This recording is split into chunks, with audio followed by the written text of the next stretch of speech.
Number 197, the difference between the squares of two consecutive positive integers is 17. What is the larger number? So the choices are 8, 9, 11, 7, and 12. So for this problem, we can solve this using trial and error and also by using algebra. So I will show you two solutions. Okay, so first solution is let's just use trial and error. So if we use trial and error, we always start with the middle number. So we have choices 7, 8, 9, 11, and 12. So let's choose the middle number. Let's choose 9.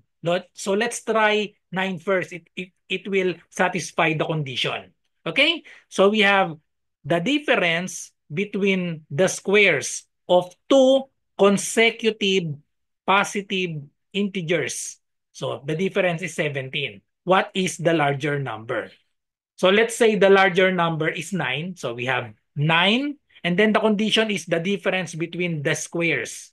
So let's square the 9. So we have 9 squared minus, and 9 is the larger number since the question is what is the larger number. So if 9 is the larger number, the next, the other number is 8 because 9 is the larger and the two numbers are consecutive positive integers. So we have 9 squared minus 8 squared. That is equal to, so the given is, the condition is their difference must be 17. Okay, so let's try if the 9 will satisfy the condition. 9 squared, that is equal to 81.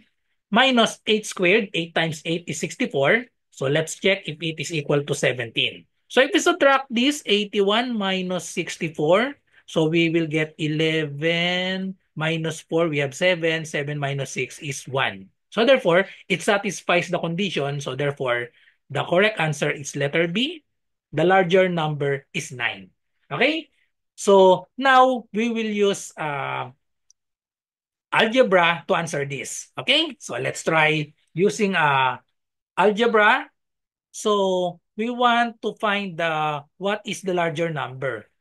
So let x be the smaller number. So this is the first number, okay?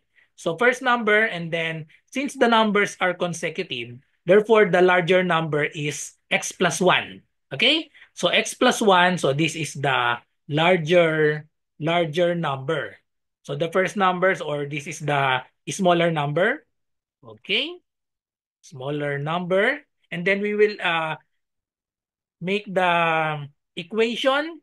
So according to the problem, the difference between the squares. So we need to square the two numbers, x plus 1 and x, and then subtract. So therefore, the working equation is x plus 1 squared minus the smaller number. So we have x squared, and that is equal to 17. Okay? So what is the larger number? Let's just solve first the x and then get the value of the larger number, just add 1. Okay? So let's expand this binomial, x plus 1 squared. So that means, so we can use the formula for square of binomial, a plus b squared, that is equal to square the first term, a squared, plus twice the product of the first and second. So we have 2ab plus square of the last term, we have b squared. So apply that. So we have squared the first term, so we have x squared plus 2 times the product of x and 1. So we have 2x plus square the last term, so we have 1 squared, so it's still 1. So just copy minus x squared equals 17.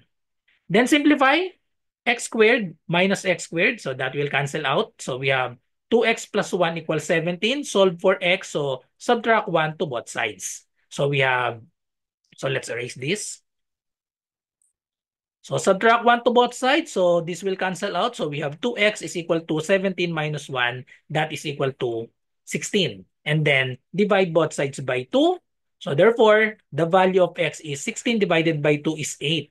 But x equals 8, 8 is the smaller number. So we are looking for the larger number. The larger number is x plus 1, so that is equal to 9. So same answer, the answer is letter B, 9. Follow for more. Sa mga nagre-review para sa civil service exam, pwede po kayong mag-join sa aking review. Meron po tayong review para sa Math and Logic via Zoom for only 50 pesos. So ano yung mga kasama dyan sa 50 pesos? Meron tayong 10 sessions, February 10 to 19, 2025, 7 p.m. onwards. So more or less mga 2 hours po yung bawat session natin. 10 sessions po yan, 10 to 19, 7 p.m. Okay, so meron tayong GC at exclusive FB group. Meron tayong Google Forms practice test. Sessions are recorded para kapag hindi kayo naka-attend, mapapanood nyo pa, i-upload ko po yan sa exclusive FB group natin. Okay, so ang session natin, math and logic lang, pero but we'll share reviewer on other subjects. So yung mga reviewer natin sa ibang subjects, i-upload ko po yan sa ating FB group. Yan po yung mga nasa Google Forms na practice test. So ito po yung mga example. Ito po yung mga example na Google Forms natin sa ibang subjects. So verbal ability, medyo marami na. May 13 na ako dyan. Numerical reasoning, Gen Info, Filipino, and then madadagdagan pa po yan.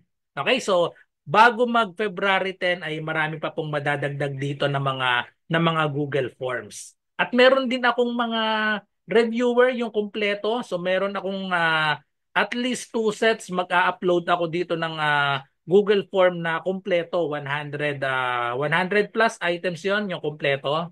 Okay, so ano pang inaantay nyo? I-DM nyo na po ako sa aking Messenger RJ Enseñado. Okay, so para malinaw po ha, ang 50 pesos po ay para sa 10 sessions na. So i-divide nyo sa 10, lumalabas 5 pesos lang per session. Okay, so PM nyo lang po ako para maka-join kayo.